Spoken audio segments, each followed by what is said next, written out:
Hi வாங்க, இன்றைக்கி நீங்கள் பார்க்குறது கேஎஃப்சி ஸ்டைலில் வந்து சிக்கன் செய்வாங்களா அதே மாதிரி நான் காலிஃப்ளவரில் அதே மாதிரி செய்வேன். இது பாருங்க, அதே மாதிரி இருக்குதா. இதுக்கு வந்து நான் ஒரு சின்ன காலிஃப்ளவர் வாங்கி அதை நல்லா சுத்தம் பண்ணிவிட்டு இந்த பாருங்கள் இந்த மாதிரி கட் பண்ணி எடுத்து வச்சுக்கிட்டு இதை நல்லா கழுவிட்டு உப்பு தண்ணி வெந்நீர் தண்ணி கொஞ்சம் மஞ்சள் போட்டு நல்லா கழுவி எடுத்து வச்சுக்கிட்டு இது கூட கொஞ்சம் பால், கொஞ்சம் தயிர், தேவையான அளவு உப்பு, கொஞ்சம் மஞ்சப்பொடி, கொஞ்சம் மிளகாவத்தூள், கொஞ்சம் கார்ன்ஃப்ளவர் மாவு, ஒரு ஸ்பூன் ரவை, ஒரு ஸ்பூன் மைதா மாவு எல்லாம் போட்டு இதை மேரினேட் பண்ணி ஒரு 1/2 மணி நேரம் வச்சுட்டேன்.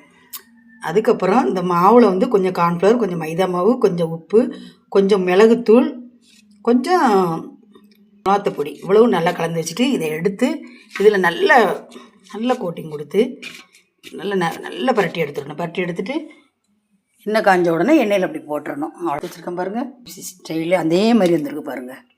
நீங்களும் இந்த மாதிரி வீட்டில் செஞ்சு பாருங்கள். பிடிச்சிருந்தால் லைக் பண்ணுங்கள், ஷேர் பண்ணுங்கள், கமெண்ட் பண்ணுங்கள், மறக்காமல் சப்ஸ்கிரைப் பண்ணுங்கள். தேங்க்யூ.